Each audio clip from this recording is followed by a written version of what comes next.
नमस्कार, मैं हूं संजय शर्मा। आप देख रहे हैं 4 PM न्यूज़ नेटवर्क।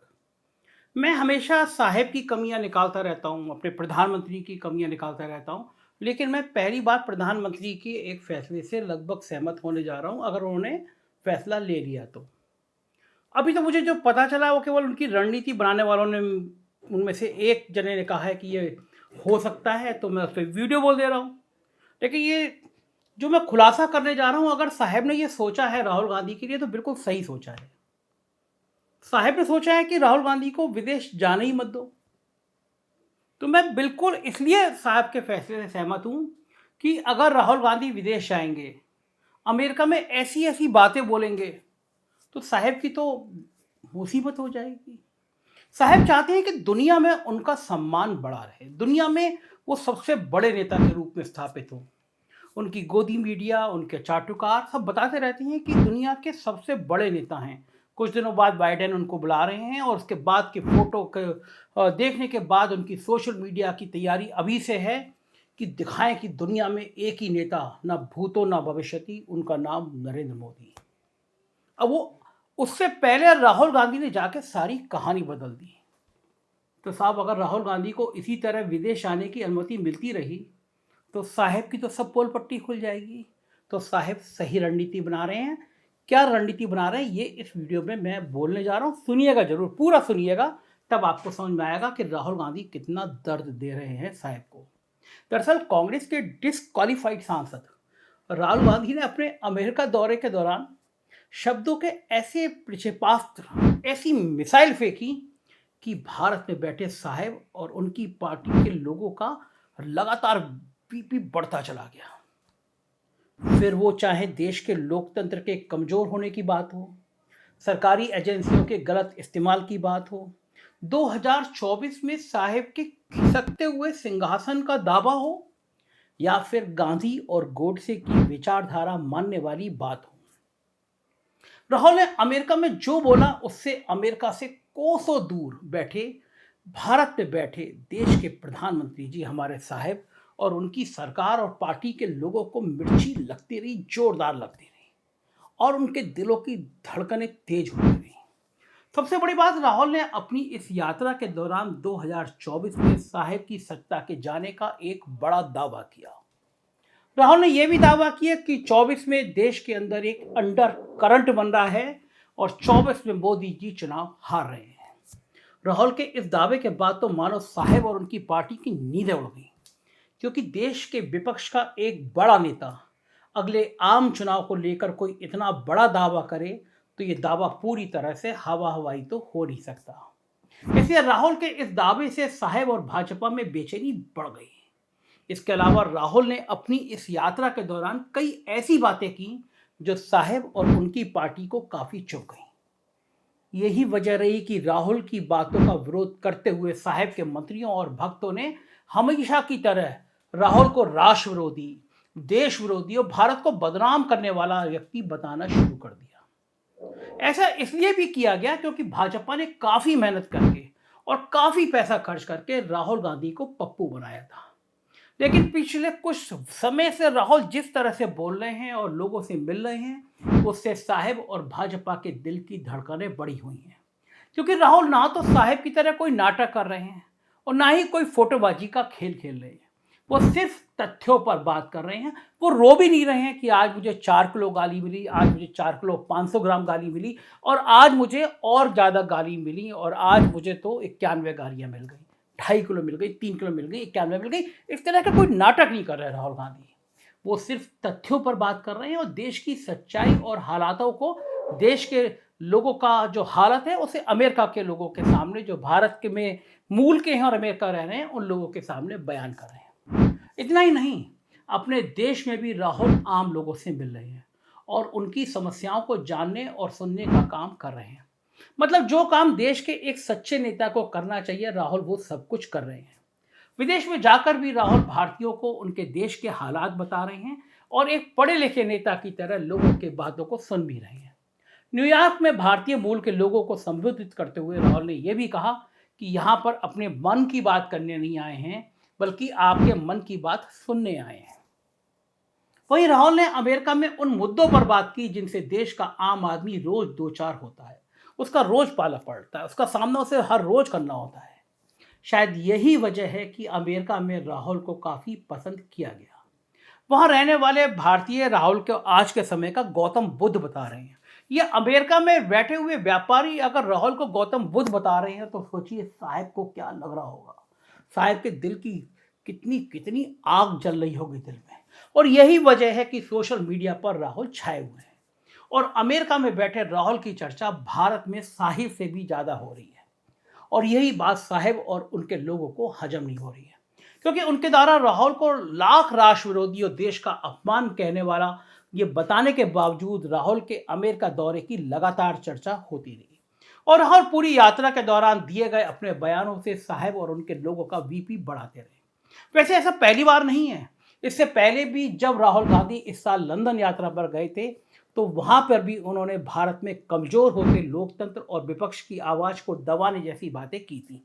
और ये बातें राहुल ने उस समय बोली थी जिस समय भारत में संसद के अंदर भी विपक्ष को बोलने नहीं दिया जा रहा था और विपक्षी नेताओं का माइक बंद करके उनकी आवाज को दबाया जा रहा था। राहुल ने इन्हीं घटनाओं के आधार पर लंदन में भारत के अंदर लोकतंत्र के कमजोर होने की बात कही थी। पर फिर क्या था, राहुल के इतने कहने पर ही भारत में साहब के मंत्री और उनकी पार्टी के नेताओं को मिर्ची लग गई और सब मिलकर एक स्वर में राहुल पर देश को बदनाम करने का आरोप लगाने लगे और उन्हें देश विरोधी और राष्ट्र विरोधी समेत ना जाने क्या क्या बताने लगे। इतना ही नहीं, पूरा सत्ता पक्ष राहुल गांधी से माफी मांगने की बात कहने लगा। हालांकि समझ में यह नहीं आ रहा था कि आखिर माफी किस बात पर मांगे, क्या सच कहना भी अब गुनाह हो गया है। और राहुल से उनके बयानों पर माफी मांगकर खुद भाजपा ये साबित कर रही थी कि राहुल ने लंदन में जो बोला है वो सच है। बीजेपी कह रही थी माफी मांगो, मतलब राहुल का दर्द कहीं ना कहीं सता रहा था। यानी भारत में लोकतंत्र खतरे में है, यहां पर लोगों की आवाज को दबाया जा रहा है और विपक्ष को बोलने नहीं दिया जा रहा है। यानी जो बातें राहुल लंदन में कह रहे थे, भारत में साहब और उनके लोगों उन्हीं बातों को सच भी कर रहे थे। यही वजह रही कि राहुल अपनी बात पर बने रहे, डटे रहे और उन्होंने किसी भी तरह की माफी मांगने से साफ इनकार कर दिया। लेकिन अपने लंदन यात्रा के दौरान भी राहुल ने कई ऐसी बातें बोल दी जिनसे साहब और उनके लोगों को मिर्ची लग गई। यही वजह है कि अब साहब और सरकार दोनों ये समझ चुके हैं कि राहुल जब भी किसी विदेश यात्रा पर जाएंगे तो साहब का बीपी बढ़ेगा, क्योंकि राहुल वहां पर अपने देश के हालातों पर चर्चा करेंगे। वो वहां रह रहे भारतीयों को उनके देश में घट रही घटनाओं और वर्तमान हालातों से रूबरू कराएंगे, जो साहब को बिल्कुल भी बर्दाश्त नहीं, क्योंकि साहब ना तो सच पसंद करते हैं और ना ही सच बोलने वाले लोग। इसलिए अब मोदी सरकार राहुल गांधी को विदेश यात्रा पर जाने से रोकने का प्लान बना रही है, जिससे ना कि राहुल विदेश यात्रा पर जा पाए और ना ही वो देश के हालातों और मोदी सरकार की सच्चाइयों से लोगों को रूबरू करा पाए। क्योंकि साहब ये अच्छी तरह से समझ चुके हैं कि वो अपनी विदेश यात्रा के दौरान भी राहुल भारत में साहब की असलियत को सामने लाते हैं, जिससे विदेशों के साथ साथ अपने देश में भी साहब की सच्चाई सामने आती है, उनकी छवि खराब होती है। क्योंकि जब विदेश में बोले तो विदेशी मीडिया दिखा रहा है, भारत का मीडिया तो गोदी मीडिया है और राहुल की बात कभी दिखाएगा नहीं। जबकि उनकी प्यार भरी बातों, मिलनसार व्यवहार से विदेश से लेकर देश तक में राहुल की लोकप्रियता बढ़ती है और लोग उनकी बातों को ध्यान से सुनते हैं और प्रभावित होते हैं। अब 2024 के चुनाव से ठीक पहले विपक्ष के सबसे बड़े चेहरे का लगातार लोकप्रिय होना और लोगों के बीच में जाकर उनसे बात करना 2024 पे साहब के लिए खतरा पैदा कर सकता है। इतना ही नहीं, उनकी सत्ता का सिंहासन हिलाने का दम भी एक साधारण सा ये शख्स रखता है और यही वजह है कि साहब और उनकी सरकार किसी भी तरह से राहुल की विदेश यात्रा पर अंकुश लगाने का विचार कर रही है, ऐसे मेरे सूत्र बताते हैं। इसके लिए संभव है कि आने वाले समय में राहुल गांधी पर किसी और तरह के कोई मामले के तहत जांच कराई जाए और फिर उन्हें विदेश की यात्राएं करने से रोक दिया जाए। ये पूरी तरह से संभव है, इस देश में कुछ भी संभव है। यही वजह है कि इंडियन ओवरसीज कांग्रेस के अध्यक्ष नेता सैम पित्रोदा को भी मोदी सरकार ने निशाने पर लेना शुरू कर दिया है। सैम पित्रोदा अमेरिका दौरे पर पूरे टाइम राहुल गांधी के साथ रहे, मेरे मित्र हैं, मेरे बड़े भाई जैसे हैं। मैं उनका कई बार सैम पित्रोदा का इंटरव्यू कर चुका हूँ और उन्होंने खुद भी मोदी सरकार पर कसकर हमला बोला है।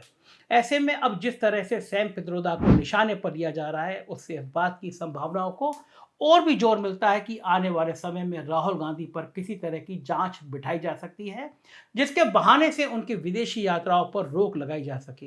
क्योंकि जिस तरह से राहुल की हर विदेश यात्रा पीएम मोदी और भाजपा के लिए सिरदर्द बन रही है, ऐसे में इस बात की पूरी संभावना है, क्योंकि साहब ये बिल्कुल नहीं चाहेंगे कि 2024 के चुनाव से पहले राहुल गांधी लोकप्रिय हों और लोग उनकी बातों पर यकीन करें।